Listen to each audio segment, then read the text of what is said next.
Hello listeners, स्वागत है आप सबका प्यार के दास्तां में।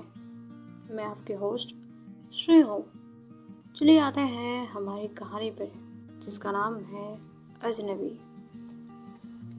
तो पिछले पार्ट में हमने सुना था कीर्ति रोते हुए सो गई थी। कीर्ति सोने के बाद उसकी मम्मी उसके पास आई थी। सोते हुए देखकर वो चली जाती है। कीर्ति उठकर देखती है, पर उसके कमरे में कोई नहीं था। कीर्ति को डर लगता है शादी से, पता नहीं क्यों। दूसरी तरफ लावण्य ने कीर्ति को मैसेज किया था। उसके बाद वो सो जाती है। अब आते हैं आज के पार्ट में।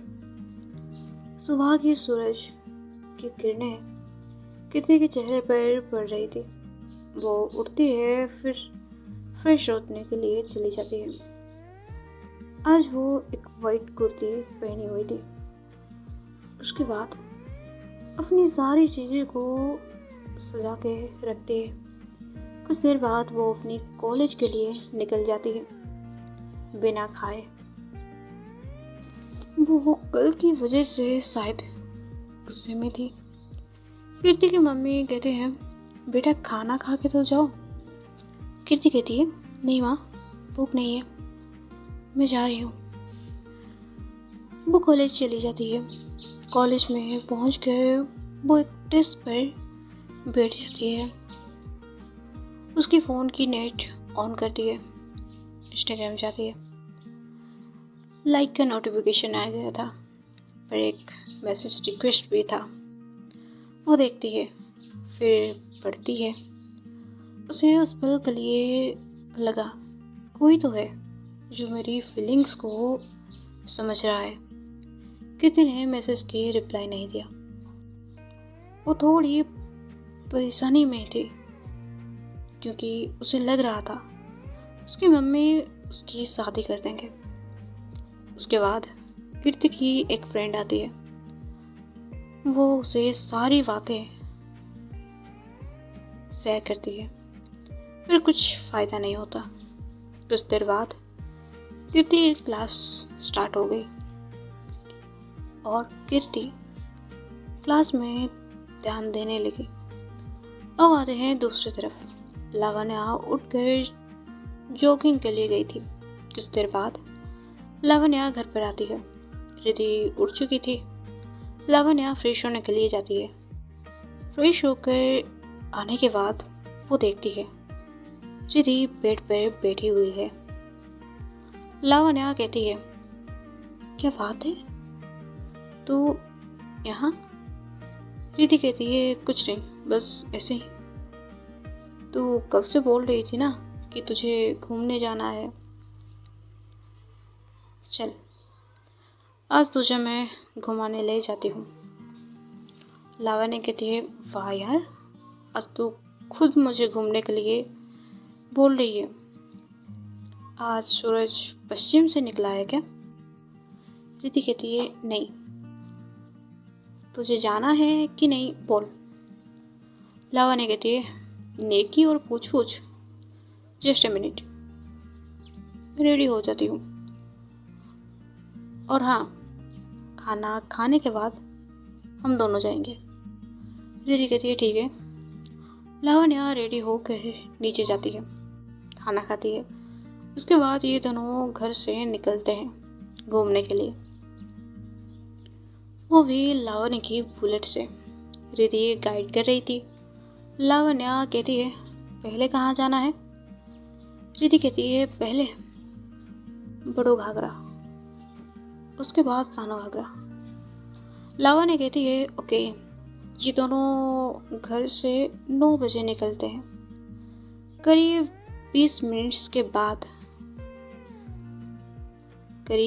मिनट्स के अंदर ये दोनों बड़ो घाघरा में पहुंच जाते हैं। घने जंगल और पहाड़ के बीच ये वाटरफॉल देखने में बहुत खूबसूरत था। लावण्या कहती है, वाह यार, बहुत सुंदर है। वाटरफॉल से गिरती हुई पानी की आवाज़ सुनाई दे रही थी। लावण्या कुछ पल के लिए बस देखती रह गई। उसके बाद लावण्या कुछ फोटोज क्लिक करती है। ये दोनों कुछ देर वहाँ पे रहते हैं। फिर ये दोनों करीब 10:30 पर वहाँ से निकलते हैं सानो घाघरा के लिए।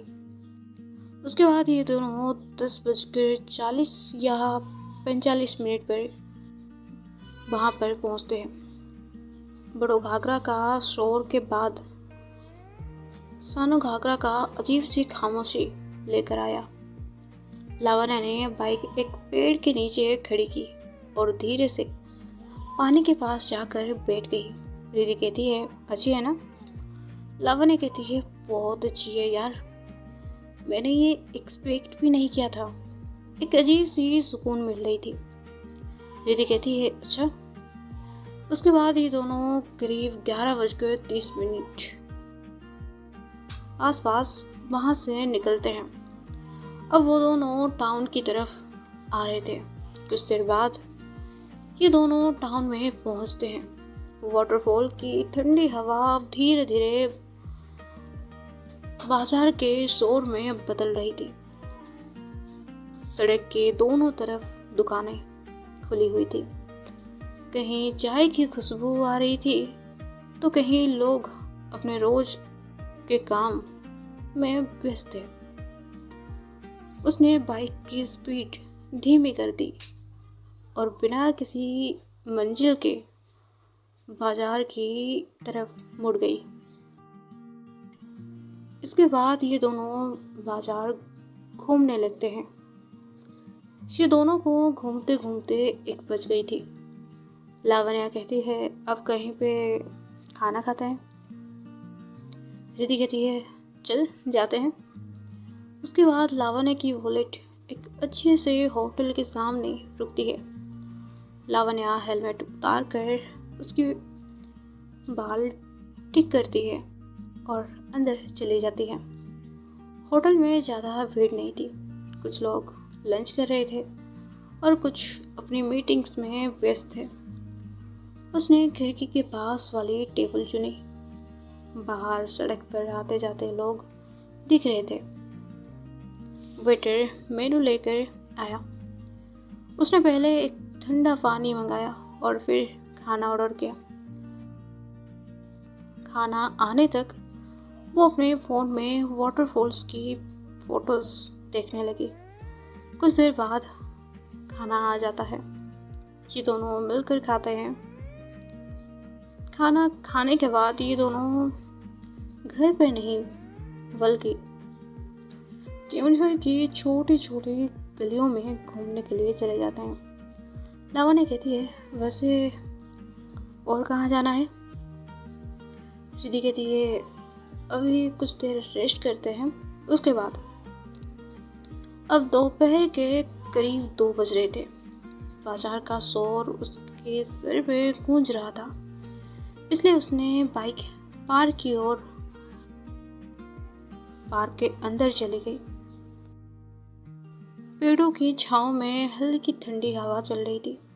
कुछ बच्चे झूलों पर खेल रहे थे। कुछ लोग वॉकिंग ट्रैक पर आराम से चल रहे थे। लावण्या एक बेंच पर जाकर बैठ गई और उसके साथ रिधि। सामने फूलों की क्यारी थी और आसमान में धीरे धीरे बादल जमा हो रहे थे। आज पहली बार लावण्या को लगा कि उसे कहीं पहुंचने की जल्दी नहीं है। उसने फ़ोन निकाला, कुछ देर तक स्क्रीन को देखा, फिर बिना किसी को मैसेज किए फ़ोन को वापस बैग में रख दिया। पर उसने ये ज़रूर देखा था, किसी की रिप्लाई नहीं आई है। घड़ी में अब 4 बजने वाली थी। दोनों बेंच से उठकर पार्क के गेट की तरफ चल पड़ी। इतनी देर बैठने के बाद अब फिर से घूमने का मन हो रहा था। बाइक के पास पहुंचते ही लावण्या बोली, अब कहाँ? रिधि कहती है, एक मंदिर पर। लावण्या कहती है, कितनी दूर है? दीदी कहती है यही 45 किलोमीटर। लावण्य कहती है ठीक है, वैसे कितना वक्त लगेगा? दीदी कहती है बस 1 या 1.5 घंटा। लावण्य कुछ सोचने के बाद कहती है ठीक है चल। उसके बाद लावण्य ने फिर से अपनी बुलेट स्टार्ट की। टाउन धीरे धीरे पीछे छूटने लगता है। हाईवे पर खुली सड़क, दोनों तरफ पेड़ और पहाड़ी नजरें। कभी हंसी मजाक, कभी खामोशी थी दोनों में। शाम की 6 बजने के आसपास ये दोनों माँ तारिणी टेम्पल पर पहुंचते हैं। ये दोनों मंदिर की ओर जाते हैं, दर्शन करते हैं।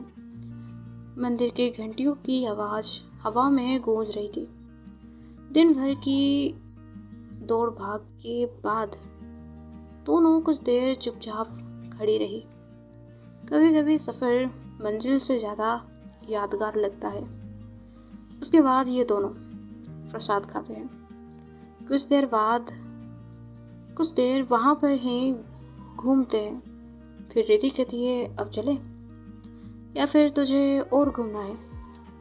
लावण्य कहती है नहीं, अब घर पर जाते हैं, वैसे भी आंटी इंतजार कर रही है। रिद्धि कहती है ठीक है, पर अब मैं बाइक चलाऊंगी। लावण्य कहती है ठीक है। कुछ देर बाद दोनों बाइक के पास लौट आई। आसमान में अंधेरा बढ़ने लगा था। रिद्धि हेलमेट पहनती है, बाइक स्टार्ट की और दोनों घर की तरफ निकल पड़ी। हाईवे पर ट्रैफिक पहले से कम था। ठंडी हवा चेहरे से टकरा रही थी। दिन भर की थकान जरूर थी, लेकिन उस थकान में भी एक अजीब सी खुशी थी। रास्ते भर दोनों कभी बातें करती रही, कभी चुपचाप सड़क को देखती रही। क्योंझर की रोशनियां दूर से दिखने लगी थी। धीरे धीरे सफर अपने अंत की तरफ बढ़ रहा था। रात के करीब 8 बजे दोनों अपने घर पर पहुंच गई। पूरा दिन bike ride, waterfalls, market, park और घट गांव में गुजर गया था।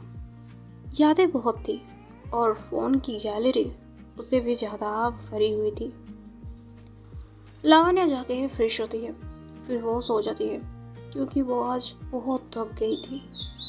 दूसरी तरफ कीर्ति अपने कमरे में बैठी हुई थी, हाथों में फोन। स्क्रीन पर किसी का मैसेज सो रहा था। कीर्ति कुछ लिखती है, फिर डिलीट कर देती है। कुछ देर के लिए वो यही करती रहती है। फिर उसने रिप्लाई दिया, हाय, क्या मैं तुम्हें जानती हूँ? फिर कीर्ति अपनी फ़ोन को रख देती है।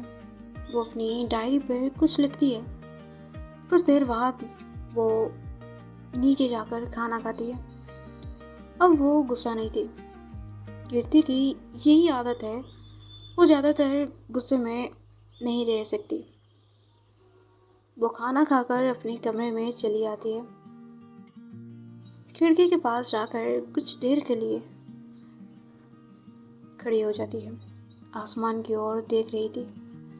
आज चांद निकली नहीं थी, पर पूरे आसमान को देखकर एक अजीब सी सुकून मिल रही थी। कुछ देर बाद वो सोने के लिए जाती है, पर उसे नींद नहीं आती। वो अपनी टेबल से एक किताब उठाती है, फिर पढ़ने लगती है। कुछ देर में ही उसे नींद आ जाती है। तो आज के लिए इतना ही। आगे जानेंगे क्या होगा। राधे राधे। एंड हाँ,